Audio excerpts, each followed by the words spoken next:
Welcome to the presentation for Nursing 150. This presentation will discuss care of the patient with an endocrine disorder, specifically diabetes type 1 and type 2. For fall 2016, this is module 5 for Nursing 150. Diabetes is a metabolic disease that results from problems with insulin secretion, insulin action, or both. This slide just kind of defines what insulin is. Insulin is secreted from the endocrine gland, the pancreas. The beta cells of the pancreas are what are required to produce insulin. The main metabolic effects of insulin are to stimulate glucose uptake into the skeletal muscle and heart muscle, and to suppress liver production of glucose and very low density lipoproteins. So basically it keeps glucose levels from becoming too high. It takes the glucose into the cells for metabolism of carbohydrates, proteins, and fats. Movement of glucose into the cells requires the presence of insulin. The lack of insulin in diabetes type 1 allows for a high amount of circulating glucose in the bloodstream. This is why patients who have a diabetes type 1 require insulin given to them. The treatment for it is the administration of insulin. It's typically a subcutaneous injection in order to give them the insulin that they need so that the glucose can be taken into the cells and used for energy. If not, they will end up with high levels of glucose circulating in their cardiovascular system, which can over time lead to chronic complications and some acute complications. Diabetes type 1 is an autoimmune disorder in which the beta cells of the pancreas are destroyed due to this autoimmune disorder. No insulin is produced. That's type 1 diabetes. The key word here being that there's an absence of insulin. So they require insulin replacement. They require insulin injections to prevent a hyperglycemia, which is a high blood glucose level. This is type 1 is only about 10% of all patients who have diabetes, so it's not as prevalent in occurrence.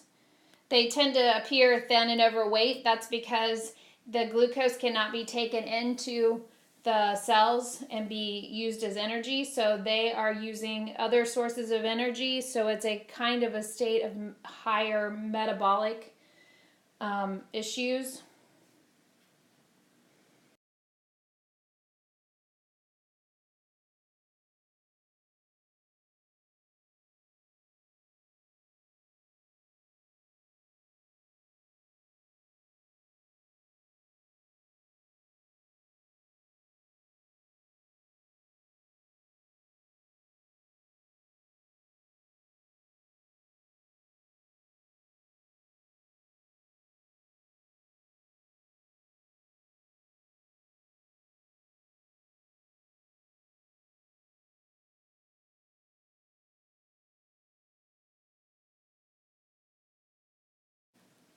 Diabetes type 2 is a problem resulting from a reduction in the ability of the cells to respond to insulin.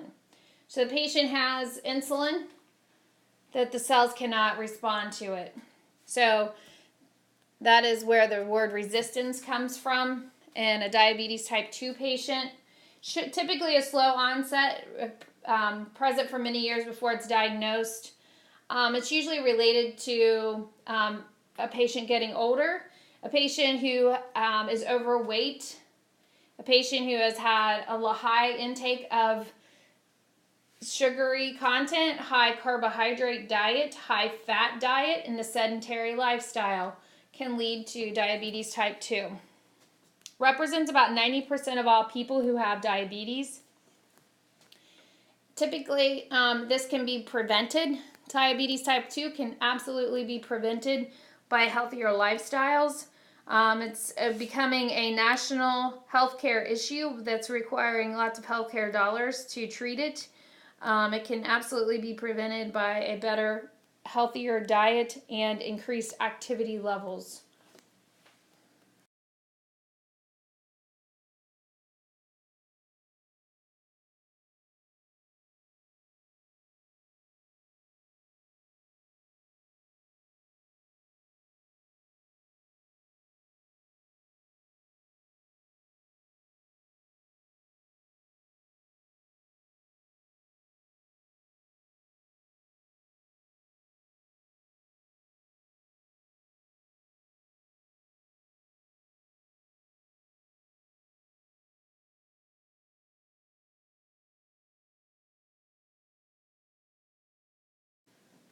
These are the lab tests that are utilized to initially diagnose a patient with diabetes.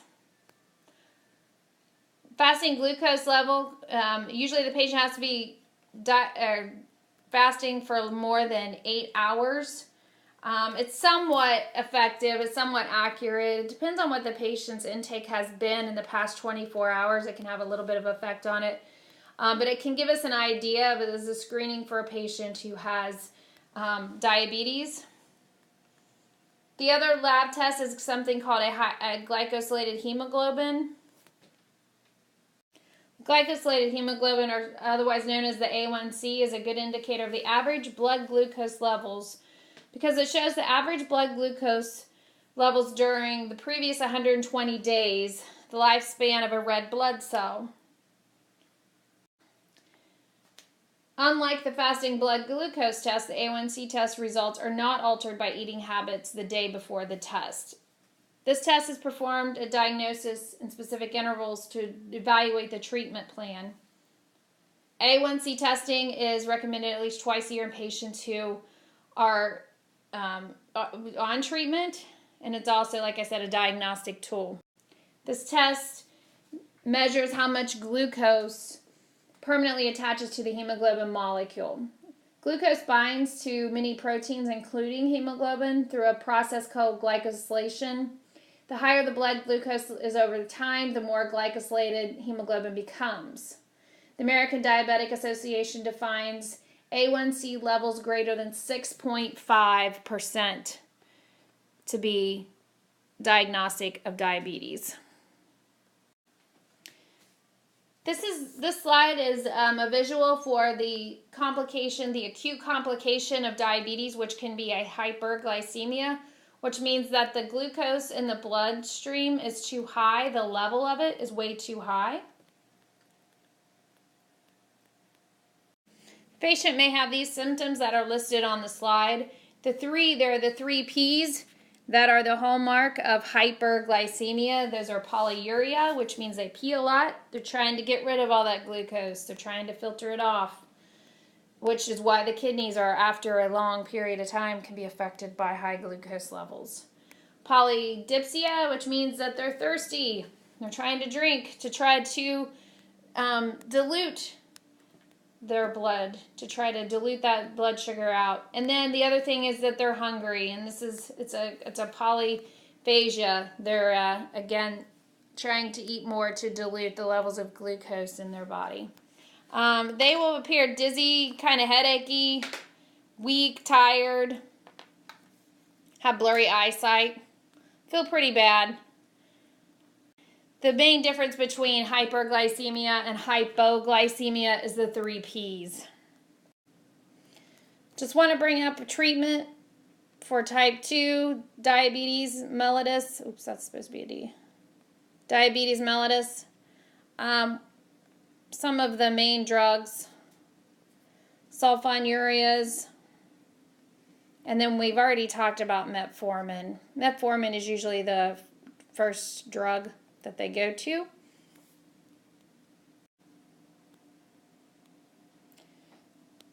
These are examples of medications used to treat the type 2 diabetes. Sulfonylureas is glipizide is one of them. These trigger the release of insulin from pancreatic beta cells. So that's how they can lower the blood sugar. It can hopefully trigger some more insulin to be released so that it can take the glucose into the cells for use. The sulfonylureas, I spelled that wrong. Sulfon, there's a Y in there. Can cause a hypoglycemia as the most serious complication. Metformin, if you recall, we've talked about this before, that it has a precaution of not being able to be utilized by patients who have kidney failure or kidney malfunction. It works by also increasing insulin secretion by the pancreatic beta cells. It is not known to cause a hypoglycemia, so it's not known to make the blood sugar too low, so it's a fairly safe drug. The only thing is, again, you cannot use it with patients who have a kidney problem. Metformin can cause a lactic acidosis in patients with renal insufficiency. It should not be given to anyone with kidney disease. To prevent kidney damage, the drug should also be withheld for 48 hours before or after using contrast material for a surgical procedure or diagnostic tool. These are the complications of a hyperglycemia. Hyperglycemia, high blood glucose levels over a long period of time can cause chronic organ damage. It can cause chronic organ damage to the kidneys, to the eyes. It can cause a neuropathy because it damages the nerve endings, which neuropathy is a very painful disorder. It causes numbness and tingling and nerve pain in the peripheral extremities, usually the hands and feet. And this is long-term complications of hyperglycemia. It can lead to dehydration and fluid and electrolyte imbalances. In patients with diabetes type 1, it can cause a diabetic ketoacidosis, which we will talk about at the end here with complications. And then it can also lead to a dehydration in a patient with diabetes type 2, which is another complication of diabetes in a diabetes type 2 patient, which we'll talk about in the next few slides. This is a slide that just shows the signs and symptoms of a patient with hypoglycemia. It is essential that you know the difference between a hyper and a hypoglycemia. Really what happens is if a patient that is a known diabetic or is showing symptoms of diabetes, we're always going to check their blood sugar before we move forward in determining how we need to treat them. We need to determine if it's a hypo or a hyperglycemia because they get treated very differently. Hypoglycemia is usually considered a blood glucose lower than 70. It can be caused by excessive insulin. Some of the oral anti-diabetic meds, such as the glucotrol that I mentioned, the sulfonylureas, can cause a hypoglycemia if the patient takes it and doesn't eat.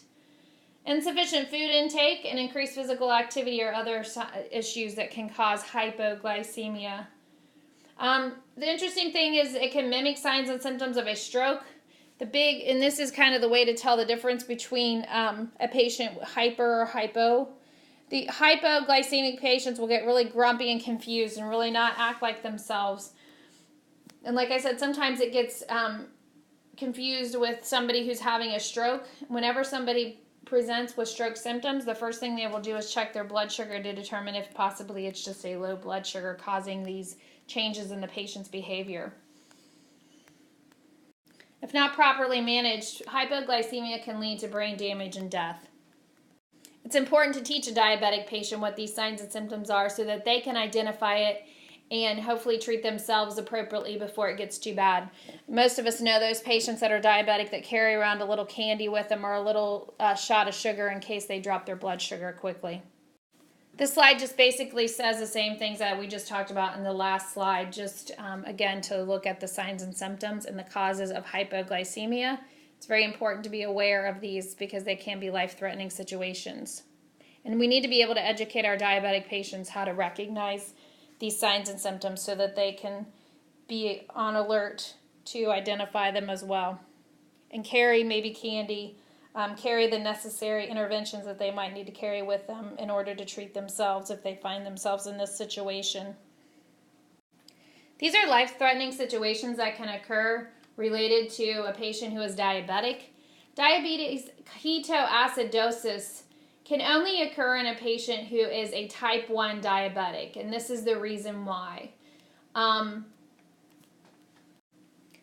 Diabetic ketoacidosis occurs in people with type 1 diabetes and is most often precipitated by an illness, especially an infection. Patients become acidotic and severely dehydrated. That's the key word that means that it can only occur in a patient with type 1. The reason is because they do not make any insulin of their own. And so if they end up with high amounts of blood sugar circulating and they have no way of taking it into the cells, and we know that when someone is ill already, their blood sugars will tend to increase. So that's why it's precipitated a lot by an illness. So what happens is this patient cannot take any glucose into their cells because they don't have the insulin to do it. So their body will begin to break down fats and proteins in order to establish some form of energy. And we know that we need more energy when we're sick too. So the breakdown of these proteins and fats are ketones. The ketones are acidotic, and we remember all of our homeostasis conversations. We know that our body likes a nice neutral pH. An excessive amount of ketones in the blood due to the breakdown of fats and proteins for energy creates an acidotic state for the body. It's essentially a metabolic acidosis, which is a life-threatening situation. Again, we don't have homeostasis if we have an acidotic environment. Our body is not meant to operate in an acidotic environment. Treatment for this is fluids. They are severely dehydrated because of the high levels of polyuria due to their high blood sugars, typically secondary to an illness. Here's what happens. These diabetics, these type 1 diabetics, they get ill, they don't eat because they're ill. Then they don't take their insulin because they're afraid to take their insulin to bottom out their blood sugar because they're not eating. Here's the problem. Their blood sugars are still going up because they're sick, because of the stress. So they still need insulin. And diabetics type 1 don't have any insulin. So it's a snowball effect. Now, the hyperglycemic hyperosmolar state occurs in the type 2 diabetes. And is similar to the diabetic ketoacidosis. However, they don't get acidotic. They essentially present very closely to them. They have high blood sugar levels and they are severely dehydrated, but they are not in a metabolic acidotic state. So no acidosis. Emergency treatment for HHS is also fluids. We have to hydrate them. And then we start working on their blood, getting their blood sugar down. But essentially, these are people who are ill, that are severely dehydrated, severely stressed from another illness. And so we need to get that fluid level fixed. We'll give them a liter of fluid and then slowly start bringing their blood sugar down. We'll start giving them small increments of insulin to kind of slowly bring their blood sugars down and hopefully get that homeostasis maintained. But it's a slow process. These people are in the intensive care unit for treatment because it's an hourly monitoring of their electrolytes, their fluids and electrolytes. This is a visual picture to hopefully kind of help you understand a patient who is in a diabetic ketoacidosis state. Remember, these are your diabetes type 1 patients who have it. Some hallmark signs and symptoms of diabetic ketoacidosis are a fruity breath. And that's because of the ketones. That's how they're different than the HHS patients. So they have that fruity breath smell. You might have heard them say that. The other thing is the Kussmaul respirations. Kussmaul respirations are those really rapid, uneven, labored respirations. That's usually due to the acidosis. And another way that we control our pH of our body is by blowing off CO2. So the patient's body will automatically try to increase respirations in order to get rid the body of the CO2 to try to maintain a better pH level that it's less acidotic. The patient in DKA will present with all these signs and symptoms. They will appear severely ill. They will be severely dehydrated. We'll check their labs. All of their fluid and electrolyte levels will be way out of whack. Usually potassium levels are high. We have to monitor that. We have to put them on a monitor for all of that. Labs typically indicative of a DKA are a blood sugar greater than 300, a pH of less than 7.35. Clinical manifestations include dehydration, acidosis, dry mucous membranes, low blood pressure, tachycardic, Kussmaul respirations, abdominal pain, central nervous system depression. They will appear lethargic. Death occurs in 1% to 10% of these cases with appropriate treatment. So the older they are too, the more harder it is to treat. Again, got a priority treatment is to get them rehydrated with fluids, and then we start working on the blood sugar. This is just another visual to help you understand the hyperglycemic hyperosmolar state. Again, this is a diabetic type 2 that gets this. HHS differs from DKA by the relative absence of ketosis and much higher blood glucose levels. They typically have a blood glucose level of greater than 600. Dehydration is the most common cause of HHS. HHS occurs almost exclusively in patients with diabetes type 2. It's usually in older adults who are unaware of that they are a diabetic. This is typically how they get diagnosed sometimes. These are the signs and symptoms of profound hyperglycemia. And we're talking like upwards in the somewhere of 800 to 2,000. Again, with this patient is a priority treatment of correcting the dehydration with IV fluids. After treatment with IV fluids, then soon after that, we'll get the fluids started, and then we'll start trying to manage the blood sugar. And they'll be on an insulin drip in an intensive care unit for this critical state. Again, these are just some signs and symptoms of HHS. Make sure you're aware of them, and that we know that, again, even though it's a little bit different patient because it's a type 2 diabetic, we still correct dehydration and fluids, and then we begin to work on the blood sugar. So just a review of the treatment for diabetes type 2. We've already spoke of a couple of type 2 oral diabetic medications. First line of treatment usually, though, is that diet and exercise. Let's see if we can get those blood sugars down and get this patient healthier by trying to modify some of those risk factors that we can modify. Anti-diabetic medications are not a substitute for dietary modifications. They got to do it along with the medication. It's going to work better. Make sure you understand how to teach a patient to modify their diet. They need to collaborate with a patient, physician, and dietitian all together to find a way to get a nutrition plan that the patient can live with. Dietary guidelines are based on individual needs of a patient. Carbohydrate intake should be 45% of daily calories. They should have a protein intake of 15 to 20%. Limit total fat intake to 20 to 30%. So that's why they need a nutritionist and a lot of guidance with these. These is kind of hard to keep up with, especially for someone who's not used to watching what they eat. Teach the patient that alcohol must be taken in moderation.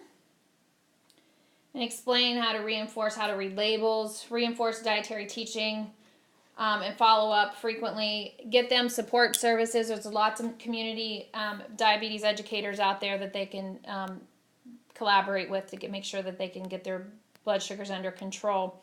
American Diabetic Association is a great resource. They have a website that they can utilize to help them find the information they need. The treatment for a type 1 diabetic is insulin. It's subcutaneously given. So make sure you understand how to give a subcutaneous injection. And make sure that you understand the different types of insulin. They are listed in your book. The important thing to understand that there are different lasting insulins. There's a Lantus insulin, also known as glargine insulin. It's a very long-acting insulin. We've been giving those a lot at nighttime. It's important to understand that this is a long-acting insulin. It has no peak.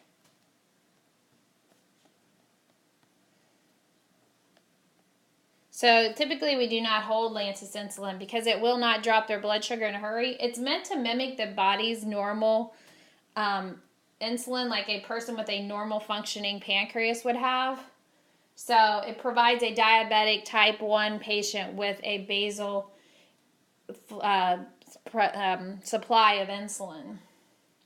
Another insulin that you might see is an aspart insulin or a Lispro insulin. Lispro is a short acting.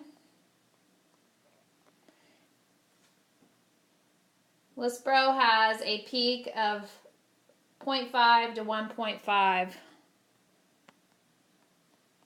hours. So basically, that's when it'll get the blood sugar. It's working at its highest. It's working at its highest amount. So if you gave somebody their insulin, then it would peak at about a half hour to an hour after you gave it to them. That's why a lot of you, I don't know how many of you are given insulin in your clinical experiences yet, but you will notice that Lispro insulin is given after the patient orders their meal and when we know it's on its way. And if we can hit it just at the right time, we give their insulin right as the tray's coming, and the patient will take their tray, they'll eat their food, and the insulin should peak about the same time that their blood sugar starts to go up from the food that they've eaten. So by doing it this way, we keep their blood sugar from getting too high. Essentially, what causes the damage, the chronic long-term damage to a patient's organs over time in a diabetic patient, is the fact that they have these big highs and lows. If their blood sugar goes up really high, if it drops really low. If it goes up really high and drops really low, that over time can be very harmful to the patient and their body, their organs. That's why you'll hear a lot of patients who want to just eat a bunch of food and then cover it with a bunch of insulin. It's really not healthy. That's not the way they should go. They need to stop this up and down of their blood sugars. One thing I want you to be aware of is there's a great table in your Silvestri book. Your Silvestri book chapter on your endocrine medications is a great resource for insulin and understanding that there are different types of insulin. They have different peaks. And to understand if you gave a certain type of insulin, when it is going to peak. So when you need to make sure that your patient eats and to monitor them for low blood sugar. This concludes the presentation on diabetes. I look forward to discussing this topic more with you in class.